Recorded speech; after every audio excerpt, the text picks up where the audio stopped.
Hello दोस्तों, स्वागत है हमारे चैनल पर। आज हम लेकर आए हैं एक ऐसी कहानी जो भारतीय इतिहास का सुनहरा अध्याय है, मौर्य साम्राज्य। ये वो दौर था जब भारत ने न सिर्फ एक विशाल साम्राज्य देखा, बल्कि दुनिया को प्रशासन, संस्कृति और धर्म का नया रास्ता दिखाया। चंद्रगुप्त मौर्य से लेकर सम्राट अशोक तक कुछ मिनट की यात्रा आपको इतिहास के सबसे शानदार साम्राज्य से रूबरू कराएगी। तो तैयार हो जाइए और चलिए शुरू करते हैं। सबसे पहले मौर्य साम्राज्य क्या था? यह कहानी शुरू होती है लगभग 321 ईसा पूर्व में, जब एक युवा योद्धा चंद्रगुप्त मौर्य ने मगध के छोटे से राज्य से उठकर इतिहास रच दिया। उस समय मगध पर नंद वंश का शासन था, जो अपनी क्रूरता और धनलोलुपता के कारण कुख्यात था। लेकिन चंद्रगुप्त ने अपने गुरु चाणक्य, जिन्हें कौटिल्य भी कहते हैं, की मदद से नंद वंश को उखाड़ फेंका। चाणक्य एक दूरदर्शी रणनीतिकार थे। उनकी किताब अर्थशास्त्र आज भी शासन, अर्थव्यवस्था और कूटनीति का खजाना मानी जाती है।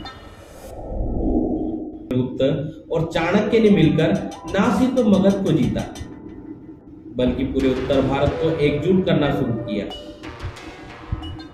लेकिन उनकी सबसे बड़ी जीत थी सिकंदर महान के उत्तराधिकारी सेल्यूकस निकेटर के खिलाफ।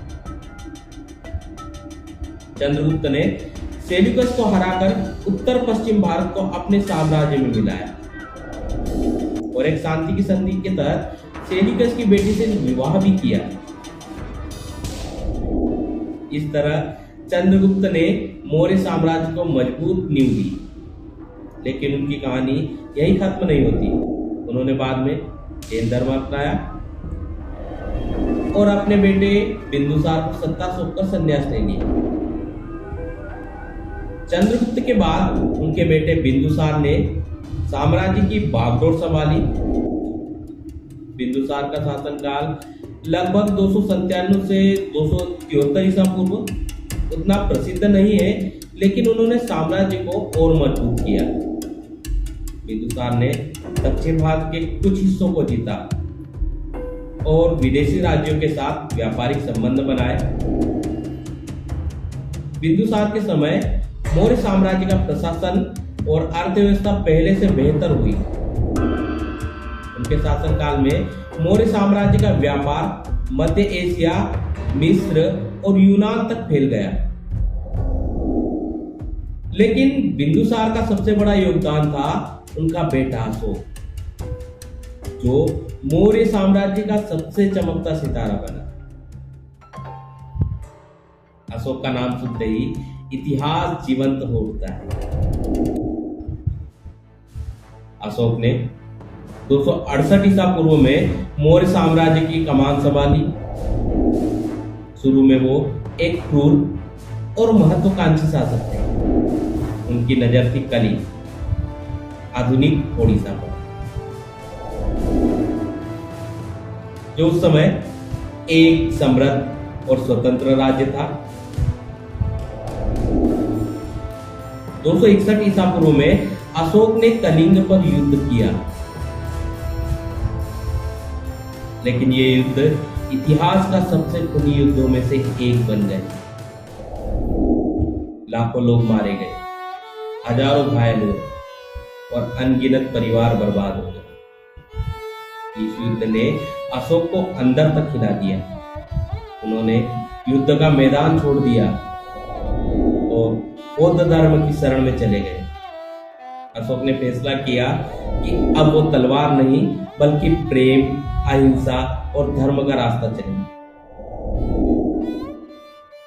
अशोक ने अपने साम्राज्य में बौद्ध धर्म का प्रचार शुरू किया, लेकिन वो कभी किसी पर धर्म थोपते नहीं थे। उन्होंने सभी धर्मों का सम्मान किया।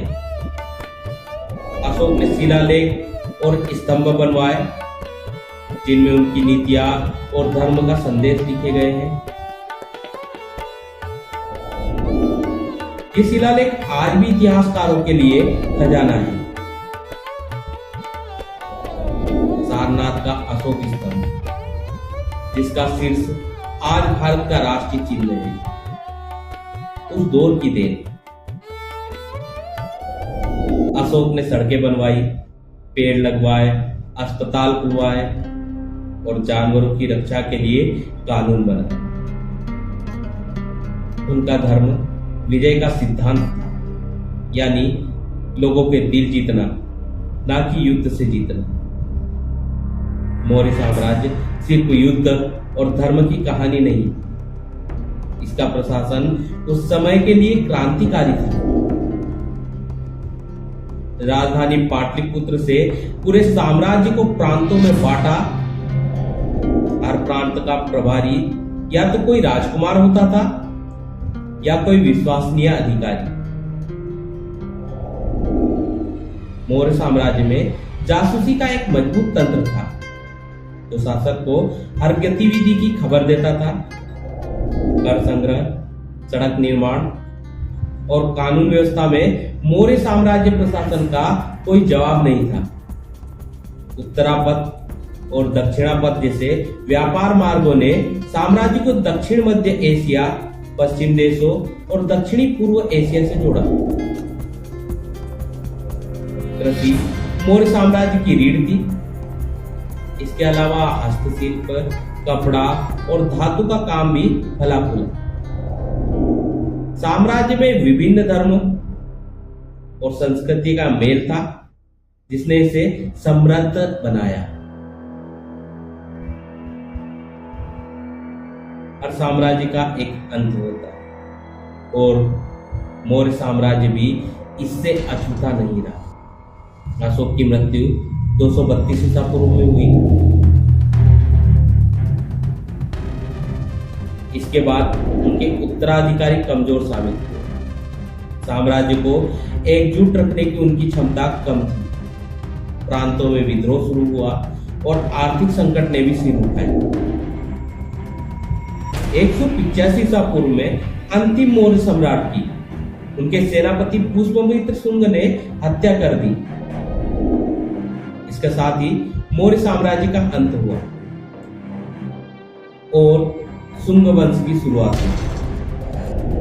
लेकिन मौर्य साम्राज्य की विरासत कभी खत्म नहीं हुई। मौर्य साम्राज्य ने भारतीय इतिहास को कई अनमोल तोहफे दिए। इसने भारत को पहली बार केंद्रीकृत शासन दिया। अशोक के बौद्ध धर्म का प्रचार ने इसे श्रीलंका, दक्षिण पूर्व एशिया और मध्य एशिया तक पहुंचाया। साथ ही सारनाथ और अन्य स्थानों के स्तूप आज भी मौर्य कला की गवाही देते हैं। चाणक्य का अर्थशास्त्र और अशोक के शिलालेख आज भी शासन और नीति के लिए प्रेरणा है। मौर्य साम्राज्य ने साबित किया कि एक साम्राज्य सिर्फ ताकत से नहीं, बल्कि धर्म, नैतिकता और एकता से भी चल सकता है। तो दोस्तों, ये थी मौर्य साम्राज्य की कहानी। आपको इस कहानी का कौन सा हिस्सा सबसे ज्यादा पसंद आया? चंद्रगुप्त की चतुराई, अशोक का परिवर्तन या मौर्य प्रशासन की खूबियां? कमेंट में जरूर बताएं। अगर आपको वीडियो पसंद आई तो लाइक करें, शेयर करें और चैनल को सब्सक्राइब करें। बेल आइकन दबाना न भूलें ताकि आपको हमारे अगले वीडियो की खबर मिलती रहे। मिलते हैं ऐसी ही एक और ऐतिहासिक यात्रा में। तब तक के लिए धन्यवाद।